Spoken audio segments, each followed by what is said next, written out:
Some days just don't go as planned, no matter how hard you try. You just want to pull the covers over your head and disappear. But as the head of the household, responsibility weighs heavily, even when you wish it wouldn't. My day began abruptly at 7:00 a.m. with a call from the police, a break-in at my bar. I rushed out to discover my truck had a flat tire, adding insult to injury after a mere 4 hours of sleep.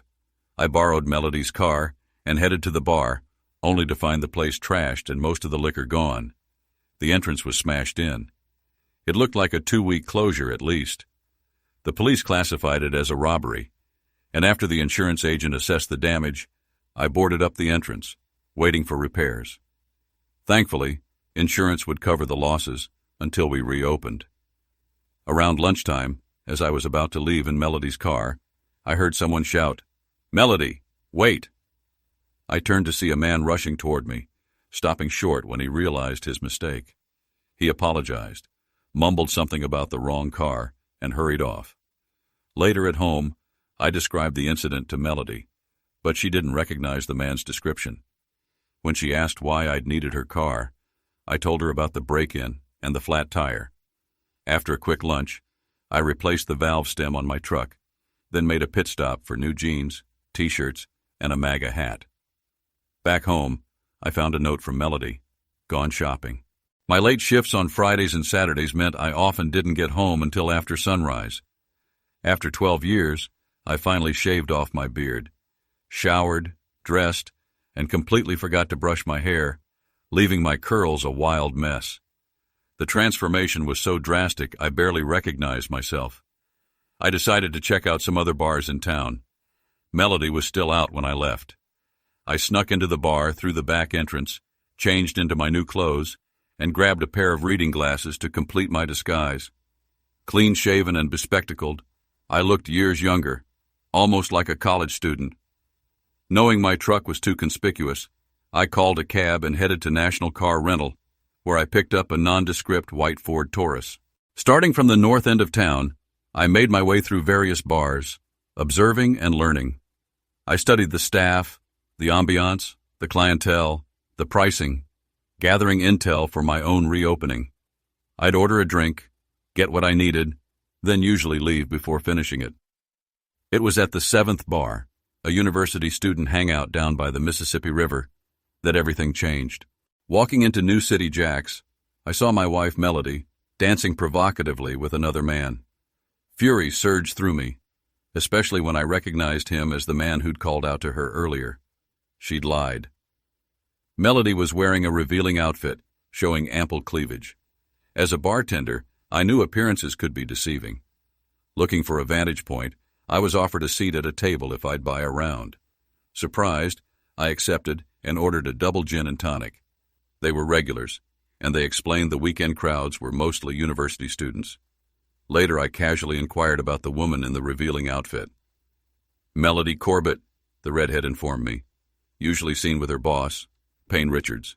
They're regulars, probably more than friends, considering Melody's complicated situation with her husband who works out of town. They usually leave together before the band's last set. I thanked them, bought another round, then excused myself. Outside, as I was deflating Melody's tires, I was interrupted by a redhead. Carrie, one of the women from the table. "How did you know who I was?" I asked. "I didn't, at first," Carrie explained. "I could tell from your expression you were trying to hide something all night. You kept looking at her, even though you tried not to. It all clicked when I saw you with her car. And your questions earlier made me wonder what her husband would do if he found out. So here I am, confirming my suspicions. You don't work on oil rigs, do you?" "Maybe we should talk," I suggested. "My bar, Boss on Botta Street, was trashed this morning," I confessed. "Melody thinks I'm still there. I used tonight to scope out the competition." "Take my keys," I offered. "I don't want you involved if someone else catches me." "You work at Boss on Botta? It's got a great reputation," she said, taking the keys. Later, I joined her in her car. Thankfully, we were alone. "Where to?" Carrie asked. "Somewhere private," I replied. This is my apartment, Carrie grinned as we arrived. Plus, I needed a ride home. I realized I'd driven her car. It was a 20-minute drive to her modular home outside of town. Another car was parked in the driveway. That's my car, Carrie explained. Susan, the brunette from our group, gave me a ride. Helps to have a friend if you want to avoid unwanted attention. She'd texted Susan saying she'd taken a cab home. Her house was immaculate, barely lived in. She grabbed us some beers. Carrie, I began. Thank you for intervening. I didn't know what to do. You looked like you might overreact, she admitted. He doesn't pay her, you know. They have a monthly room at the Rada Inn on 4th. Follow them after closing, you'll see. How do you know this? I asked, incredulous. My brother manages the place. He works Wednesday through Sunday. They've been seeing each other for over a year, Carrie replied. Melody told him you work on oil rigs, gone for months at a time, implying you had an open relationship. Seeing my shock, she continued, You had no clue at all? No, I admitted, stunned. First, I need proof, I stated. Second, her parents co-signed the loan for my bar. I still owe them $20,000. I'll talk to my brother, see what he can do. Maybe they have security footage. Or she could have a key card, Carrie suggested. I'll see him next Friday, our parents' anniversary. We exchanged numbers before I left. I wanted to see their reaction to the flat tires, further confirmation of Carrie's claims. I returned to the bar just before closing. The parking lot was well lit. Minutes later, Melody and Payne emerged, hand in hand, exchanging quick kisses. He unlocked her car door, then they both noticed the flat tires. All four were flat. Though I couldn't hear them, their body language spoke volumes about a long-term relationship. Payne called a tow truck. Within 20 minutes, someone arrived to inflate the tires, and they drove off, heading straight for the Rada Inn, just as Carrie had suggested. Later, Melody returned home, hair damp from a shower, carrying a Macy's bag. It was a painful realization. My wife had betrayed me. I returned the rental car, took a cab to retrieve my truck, and arrived home at 5 o'clock a.m., collapsing on the couch. Melody remained blissfully unaware that her affair had been exposed.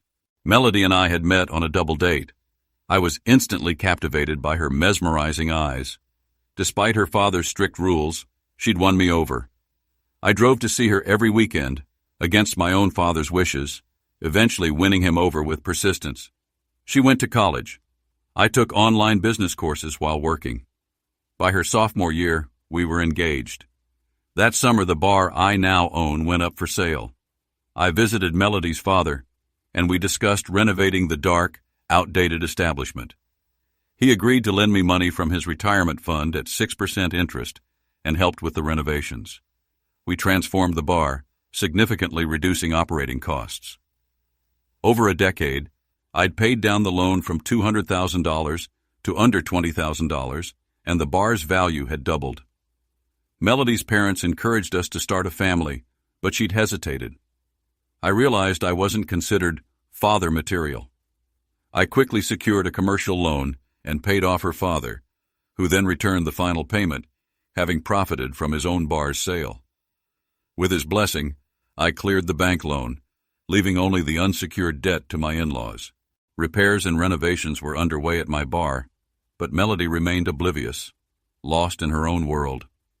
Friday night, disguised again. I tampered with her car's exhaust and Payne's company car's gas tank. Inside their favorite bar, they were engrossed in each other, their behavior attracting attention. Carrie stayed close, offering support. I discreetly bribed the bartender for a video of the happy couple, emphasizing discretion. "What's the plan?" he asked, after checking my ID and grinning, eager to help expose the cheaters. "For your eyes only," I whispered, pulling out my wallet. He hinted about getting some Spanish fly for a special after-hours party the following Saturday, which coincided perfectly with my bar's reopening on Thursday. Spanish fly, a potent aphrodisiac, was often prescribed to couples struggling with fertility. That night, feigning sleep, I heard Melody return home at 3 a.m., engaged in a lengthy phone call. The next morning, I rose early, and using her unlocked phone, discovered her conversation with Payne. Realizing I was home, she'd forgotten to delete her messages. One in particular caught my eye, to her older sister. "Sis, need an alibi for last night. Going to say I was with you." I discreetly took a photo. Later, Melody claimed she'd visited her siblings on Tuesday. Carrie texted, suggesting a meeting at the highway truck stop. She greeted me with a warm smile, snapping a picture for her contacts, despite my new mustache and goatee. Melody remained clueless. "Hi, Red," I greeted her, noticing her cheerful demeanor. "Caleb," she corrected. "You'd be happy too once you see what my brother dug up. He just asks you cover the printing costs." We ordered breakfast: eggs, sausage, bacon for me, cheese omelet for Carrie. The information revealed Melody had her own key card to Payne's room at the Rada Inn, used regularly on Mondays, Wednesdays, Fridays, and Saturdays at 7:00 p.m. for over 6 months. I showed Carrie the incriminating text message from Melody. "What's your plan?" Carrie asked. "Considering divorce?" "There's a special party next Saturday for Melody and Payne," I explained. "Hoping for plenty of video evidence. It's going to be wild. Once I have everything, I'll show it to her father and explain why she won't be seeing my kids. Simultaneously, she'll be served with divorce papers in their hotel room, all caught on tape." "Email it to me when it's ready," Carrie offered. "Why?" I asked, masking my satisfaction at the poetic justice of it all. "Payne's corporate car is totaled, and there's a foul odor coming from Melody's car. I'm suggesting to our company that an upset husband might be to blame." "When should it be sent?" I asked, barely able to contain my grin. "The timing is perfect," Carrie chuckled. "Can I mention your name?" I burst out laughing. "You can be quite the schemer, Carrie." "And you, Caleb, can be an idiot," she replied, joining in the laughter. "And yes, you may use my name." "I executed it perfectly," I smirked. "I'll never tell how." We'd arranged for medication through our doctor, and I discreetly swapped Melody's birth control pills with sugar pills, buying myself some time. I'd had a stroke of bad luck the other night when someone ran a red light runner totaled my truck the other night, I explained to Carrie. Caused a pileup, jaws of life, hospital, full checkup. Melody and her parents met me there. 6 hours of tests, then released. Doctor's orders, rest for 2 days, no driving for a week. Melody stayed home to take care of me. By Saturday, I was itching to get back to the bar. While getting ready, I overheard Melody making plans to go out. I asked her to drop me off at the bar, pretending I just wanted to check on the renovations. Sales doubled that night thanks to the new cook. We were completely sold out. We were even starting to attract a lunch crowd with daily specials that complemented the bar's theme. The restaurant closed at 8 p.m., but we offered pickled eggs and sausages afterwards. An elderly but energetic retired gentleman had proposed a partnership. He'd set up his kitchen in the bar and demanded 10% of the profits. His scratch-made shepherd's pie and Irish stew were a huge hit, necessitating additional kitchen staff. Around 8:30 p.m., Carrie and Lazar walked in with her friend Susan. Carrie looked stunning in an Irish-themed outfit. They sat at a table, enjoying the traditional music. Carrie's green ensemble turned heads. I sent over a round of specialty drinks, compliments of the house. "Hey, Caleb," Carrie called out. "Thanks for remembering our favorites. This is my friend Susan." I shook Susan's hand as she excused herself briefly, ordering a ginger ale. I avoided drinking at my own bar, a rule I'd maintained for a decade. Returning to the table, Carrie slid into the seat next to me, while Susan remained across from us, unfazed. "Just wanted to announce this before the others arrive," Carrie said. "Susan, Caleb is Melody's ex-husband." "Really?" Susan exclaimed, surprised. "Yeah," I confirmed. "When we first met, I was checking out the competition while my bar was being renovated. Carrie caught me doing something I shouldn't have, and after a conversation, I gave her a ride home. We've been friends ever since." "He had no idea what his wife was up to while he was working," Carrie explained. "That's why we're here today. Wanted to make sure he wasn't alone," she added, squeezing my hand. "Why this place?" Susan asked. It's known for being high class, I chuckled. I'll take that as a compliment, though that wasn't my intention. I just wanted to create a nice place to bring my girlfriend. Caleb not only built this bar, he owns it, Carrie added. Carrie and I exchanged a look as Susan's expression registered surprise. Soon, the place was packed. When the rest of Carrie's group arrived, our table was full. Carrie and Susan kept me on the dance floor all night, much to the amusement of my staff, who commented on the unusually crowded dance floor. Surprisingly, everyone agreed the music volume was perfect, loud enough to enjoy, but not so loud that conversation was impossible. At closing time, I asked Carrie for a ride home. She mentioned that most of her friends preferred my bar to the other establishments in town, as it wasn't geared toward the university singles scene. This pleased me, as word of mouth was expanding my customer base. Waking up Sunday morning to find Melody gone wasn't a surprise. I spent 2 hours trying to locate her, feigning concern, calling family members, even confiding in Carrie. As I was talking to her, my father-in-law called. "Hey, Dad," I greeted him. "Still no word?" "No, Caleb," he replied, his voice heavy. "That's why I'm calling. Mary and I decided to have brunch at the Rada Inn on 4th. Wish we hadn't. Melody's car is parked here." "I'm stuck without my truck, Dad. Can't make it." "You guys enjoy brunch. I'll catch up later," I said, feigning concern. My father-in-law was a man of strong convictions, seeing the world in black and white. He found Anderson Cooper's truth questionable. He was surprised I didn't have any tattoos, but I valued self-respect. Our society, I'd argued with him once, prioritizes self-interest over community. We debated law and order, one side preaching responsibility, the other endorsing irresponsibility. Racist has become a political weapon, branding dissenters as enemies, I'd remarked. If Napoleon were alive, he'd applaud their tactics. To them, anyone who didn't adhere to their doctrines was the enemy, labeled a racist, subject to harassment and attacks. Now, they infiltrate democratically governed cities, masked, imposing their brand of social justice, I'd argued. They only want to hear their own beliefs echoed, even though leadership promises investigations and charges. We both know that's unlikely. Equal justice is a bygone ideal. "The situation will worsen before it improves," he'd agreed. "It mirrors Napoleon's rise, history repeating itself. Disheartening." One party reintroducing such divisive rhetoric. It felt like the lead-up to the Civil War. "This is our reality now, Dad," I'd concluded. If Melody's father caught her with her lover, there was a chance he'd react violently. I texted Carrie the information about Melody's car at the Rada Inn, along with the photo of the text message to her sister. She laughed. "What are you up to, Reggie?" "Besides smiling, not much," I replied. "Want to come get me? Hang out?" she offered. I admitted I'd love to, but I didn't want to disappear, given everyone's concern. Around 6 p.m., as I was eating pizza in the kitchen, a car pulled into the driveway. It was Melody's dad, alone.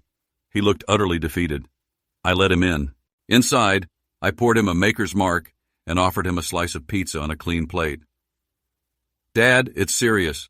After your call, I talked to Mandy, Hester's sister, to confirm my suspicions," he explained. "I asked the hotel's day manager to alert the night manager early. Turns out, Melody's been having an affair for over 6 months. Mandy found out and agreed to keep quiet, thinking Melody wanted to sow her wild oats before settling down. I feigned shock, but part of me was genuinely surprised by Mandy's honesty. As I was leaving, Melody showed up, with her lover, wearing a smug grin, like he'd won a prize. I was so shocked, I nearly fainted. It took both managers to pull me away. "I came here because I figured it'd be the last place the cops would look," Dad confessed.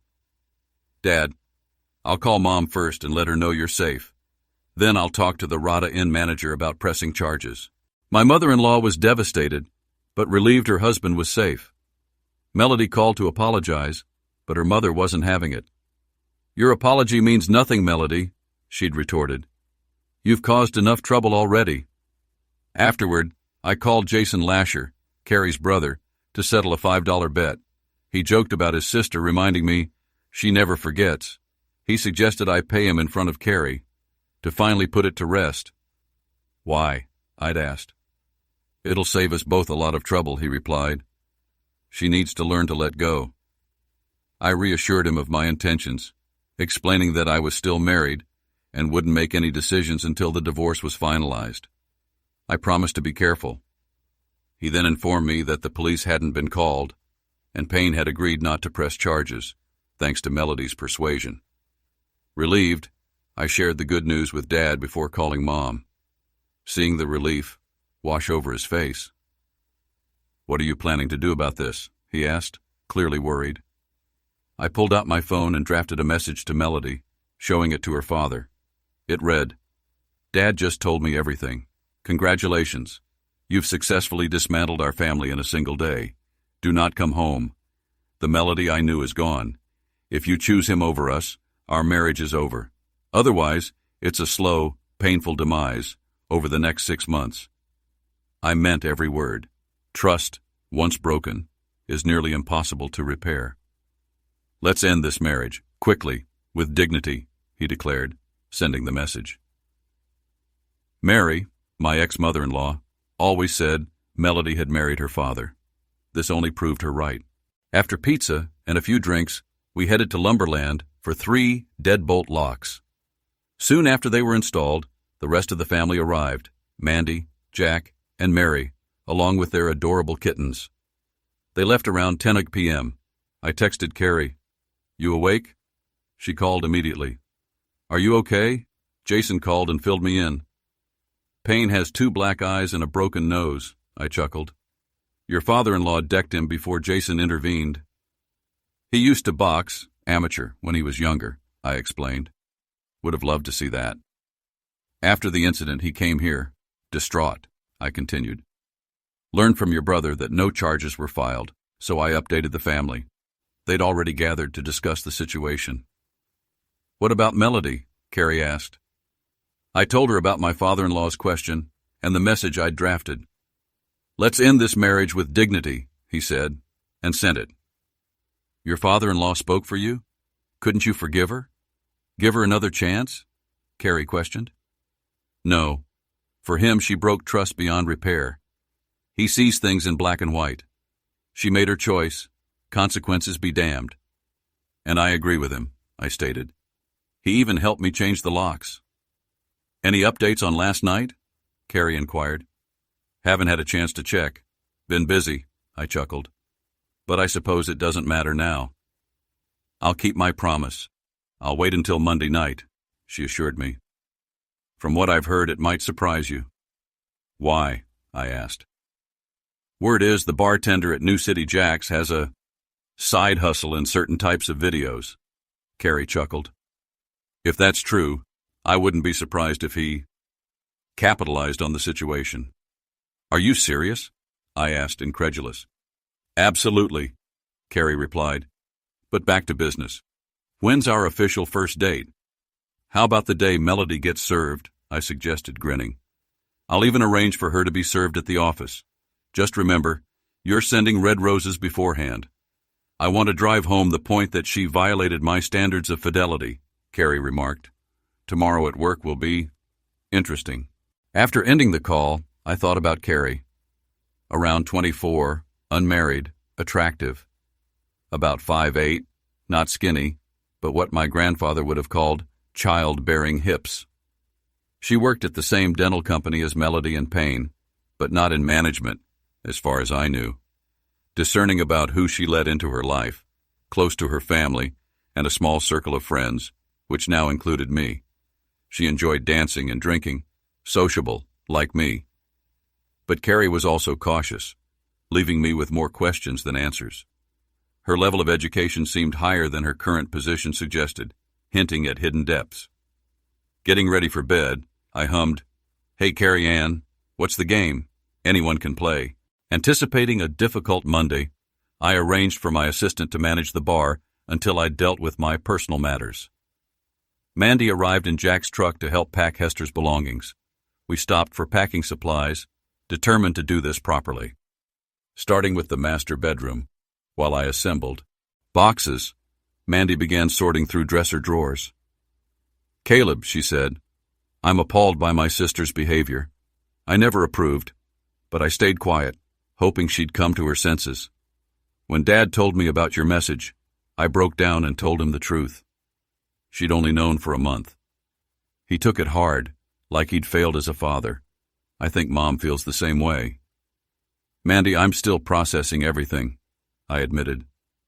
"The night Melody texted you, I stumbled upon it accidentally. I was at the bar scouting the competition when I took that photo.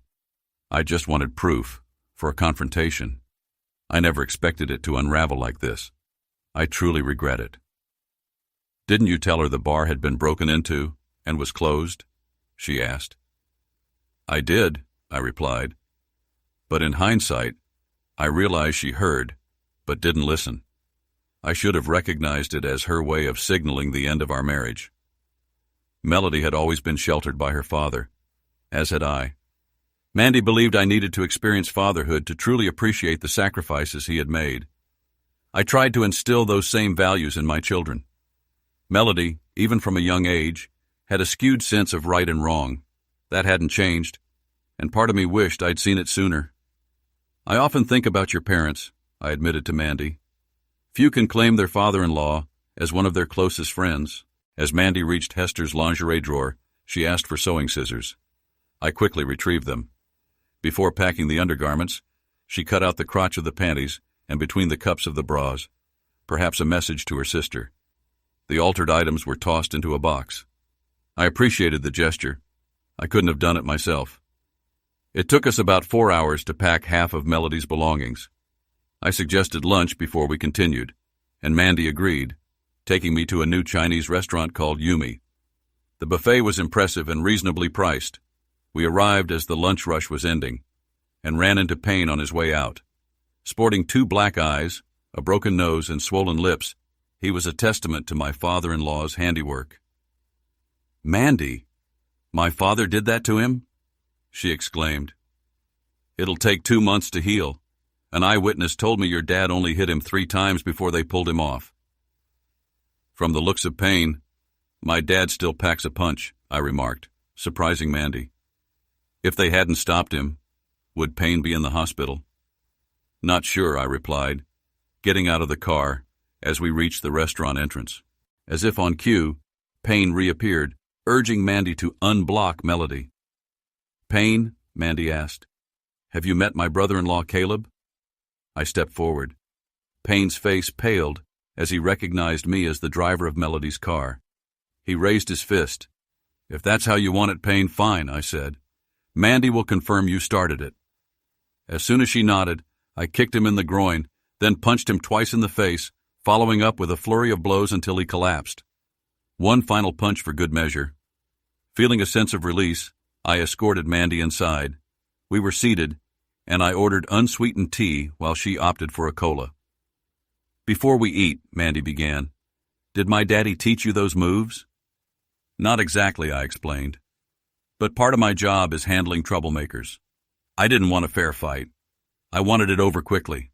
As Mandy and I filled our plates, my phone rang. Melody. I ignored it.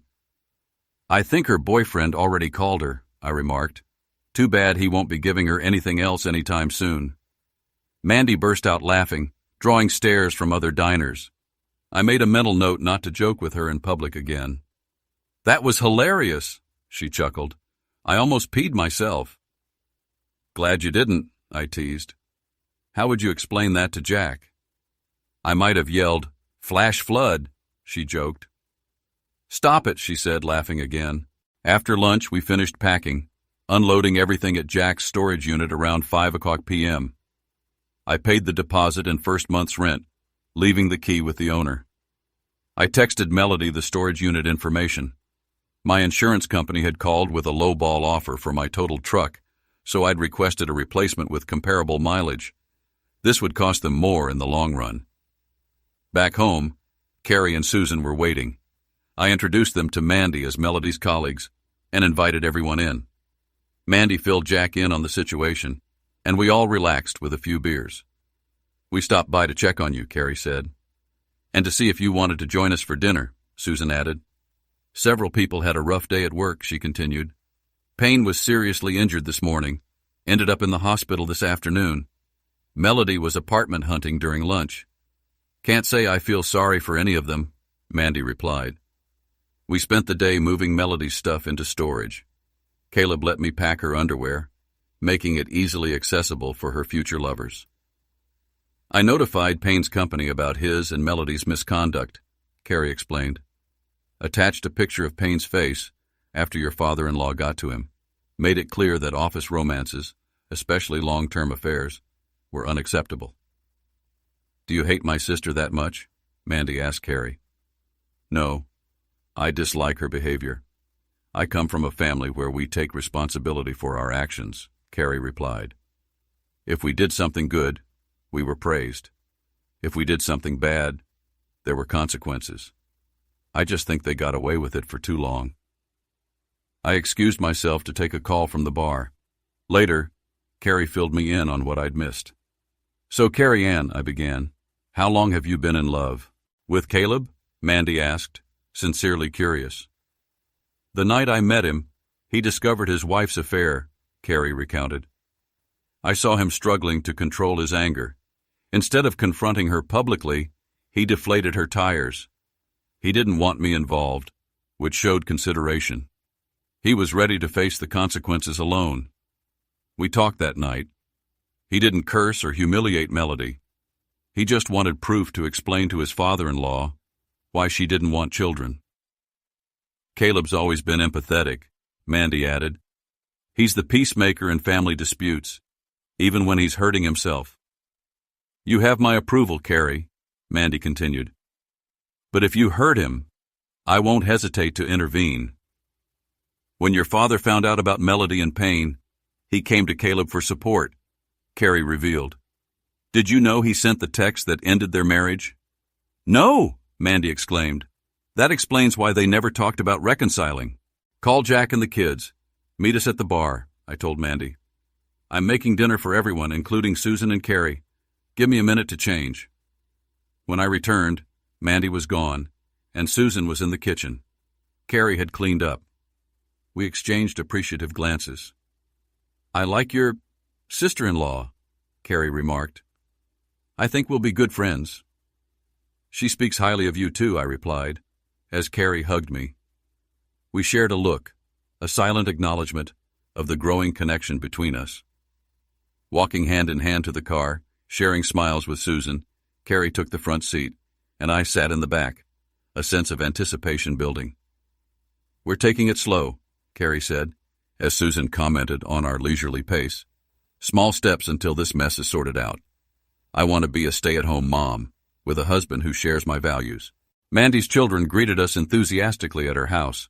Mandy commented on how well I interacted with her daughters, often able to calm them down when they were upset. I made a mental note to get more bar stools. Mandy parked Jack's truck at his hardware store. The shepherd's pie was a hit, even with the older crowd. Carrie, sitting next to me, shared her bread pudding. Carrie tasted my drink, surprised to find it was non-alcoholic. Teasing me? She whispered. Made a promise to myself. No drinking at the bar, before opening, I explained. Tears welled in her eyes.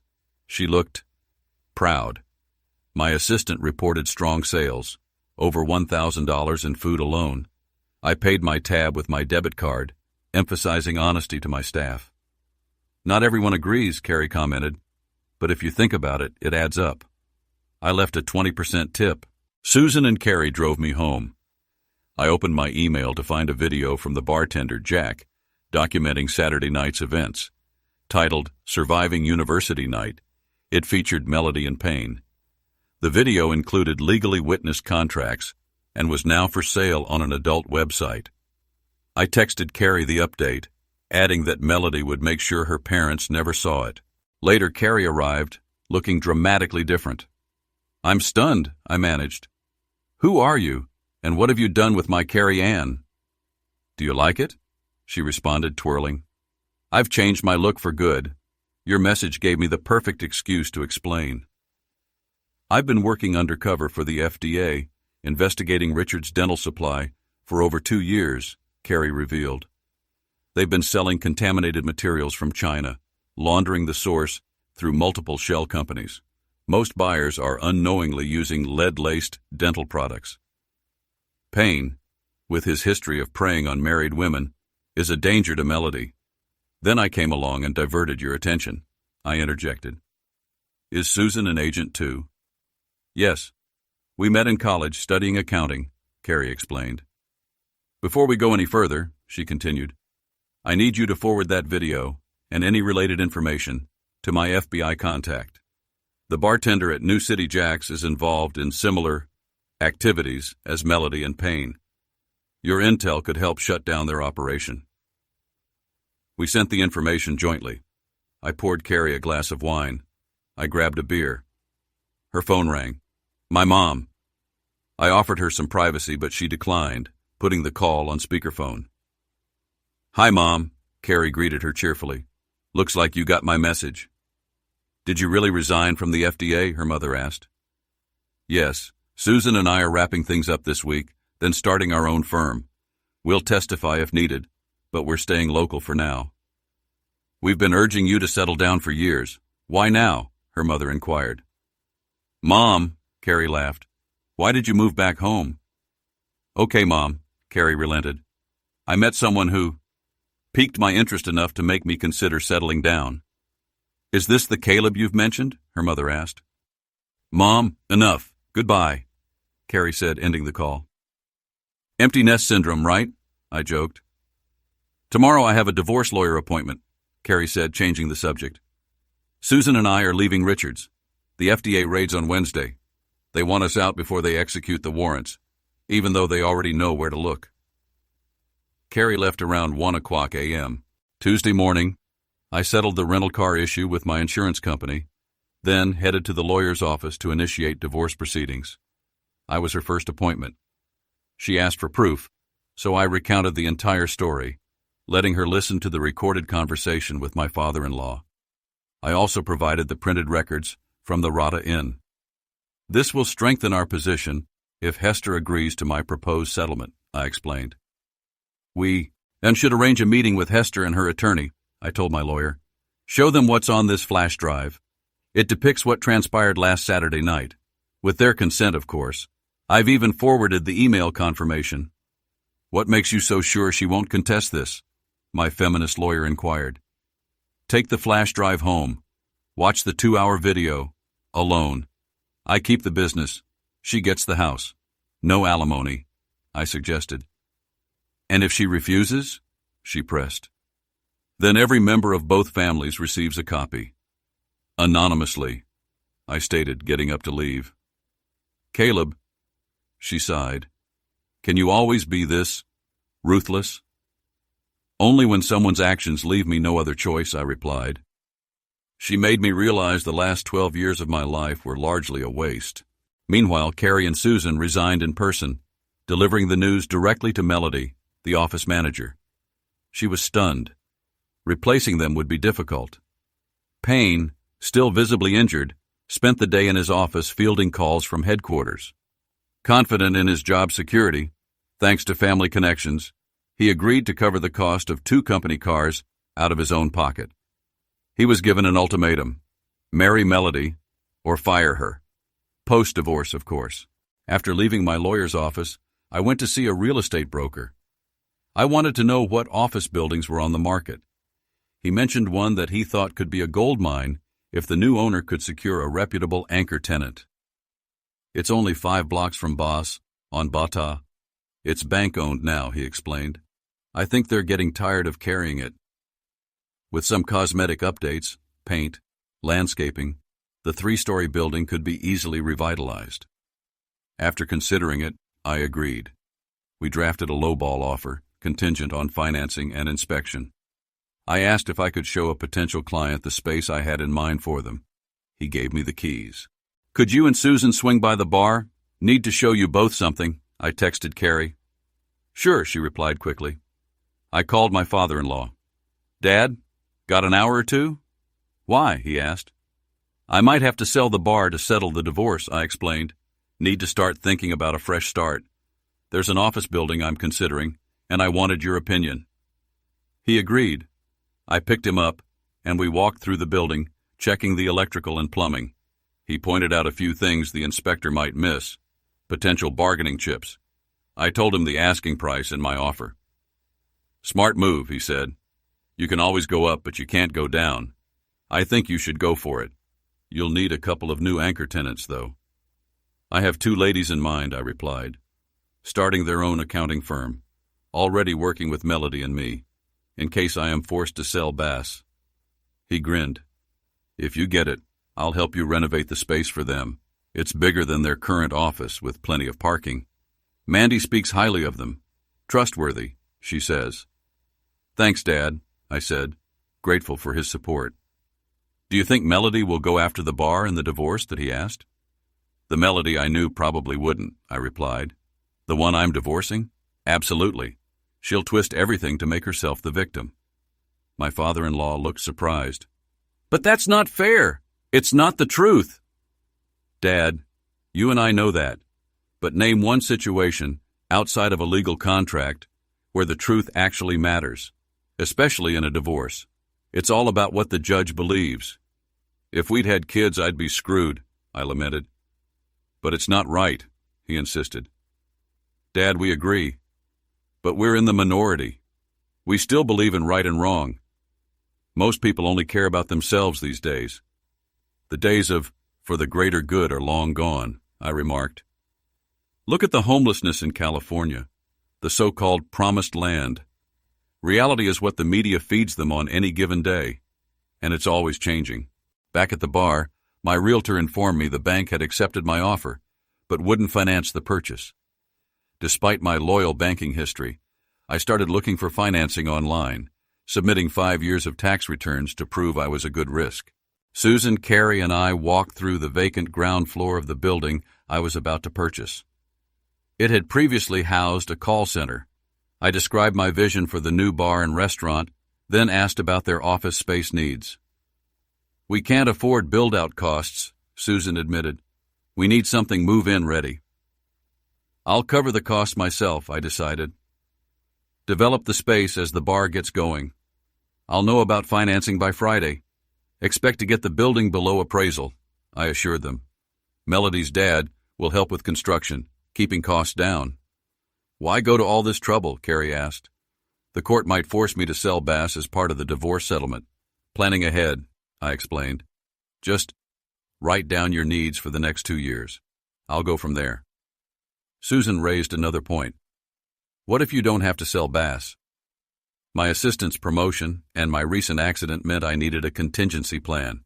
"Planning ahead," I replied, wincing at the memory of Wednesday's accident. Melody, accompanied by her parents and the FDA, had made the rounds to all the regional dental offices and headquarters. By Friday, Melody and Payne were at Richards's corporate office, finalizing the sale. I'd managed to secure an additional $250,000 for renovations. We began demolition on the ground floor, stripping it down to the bare concrete walls. Our draftsman drew up detailed plans, incorporating an elevator shaft for all 3 floors and additional plumbing for Carrie and Susan's future office space. Contractors installed 2 entrances, one from the street and one from the main lobby. We excavated for the elevator shaft and erected an interior concrete wall simultaneously. Carrie and Susan flew to Washington every Sunday, returning on Friday, helping with the renovations as much as possible. Negotiations between Melody's lawyer and mine were futile. Fed up, I scheduled a meeting with all parties involved, prepared for a confrontation. After completing the elevator shaft, we sandblasted the building's exterior, restoring the original red brick. The crew replaced the flat roof, then moved inside. Their office space would include restrooms, a lunchroom, a reception area, and 6 offices. My portion included public restrooms, a storage area, and a band platform with a dance floor. The contractors finished their section in 2 weeks. 2 more office buildings nearby were purchased. 2 others were sold and converted into a new Bank of America branch. The local paper praised the neighborhood revitalization. My meeting with my soon-to-be ex and her lawyer was set for Friday. The kitchen equipment arrived and was installed on the new white tile floor. An oak bar was built, and dark pine laminate flooring was laid. Electrical work was completed in both sections. Tables, chairs, and booths were ordered, scheduled for delivery on Monday. All this in under 2 months. My real estate agent secured a long-term tenant for the second and third floors, a legal team.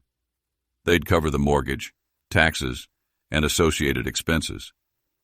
At the meeting with my attorney, Melody brought up my desire for fatherhood. I listened skeptically, laughing when she claimed she was still on birth control when she got pregnant. I proposed a DNA test, then instructed my lawyer to reveal the contents of the flash drive. Melody paled when she learned the video had over 2 million hits, each generating $5.99. As legally married partners at the time, I claimed 5% of the proceeds from her one-night stand, a marital asset. I gave her the weekend to propose a fair settlement, or I'd release the video publicly. On Tuesday, I broke the silence. I know who the father of your child is, Melody. His name is Payne, I stated firmly, then walked out. You made your choice. Face the consequences. 10 minutes later, my lawyer called. Caleb, Melody's offering $350,000 to keep the video private, on the condition you remain silent about certain matters and relinquish any claim to the proceeds. Draw up the settlement agreement, I instructed, but hold the funds in escrow until I'm satisfied. When will the divorce be final, I asked, eager to move on. I'll schedule a court date, but it won't be finalized for 30 days after the judge signs the decree, he explained. Dressed to impress, I waited at the airport with red roses for Carrie and yellow roses for Susan. Their faces lit up when they saw me. I greeted them with checks in hand, representing their agreed-upon financial arrangements. We loaded their luggage into my new sedan, purchased with cash from a settlement I found acceptable. Before we go home, I want to show you your finished offices, I told them. The rest of the building is rented to a law firm, I explained, answering Carrie's question. What about the losses from the incident? Carrie asked. I just laughed. It had been substantial. At a subsequent meeting with their lawyers, I presented proof of Melody's earnings from the video, arguing that since it was filmed during our marriage, I was entitled to half the income. Carrie cried tears of relief as I explained our new arrangement. I would keep the bar, my house, and receive $350,000. She had a week to remove any furniture she wanted from the house. What are your plans for the house? She asked. I'm selling it, I replied. Don't want any lingering memories to hinder our future. Tears of joy streamed down Carrie's face.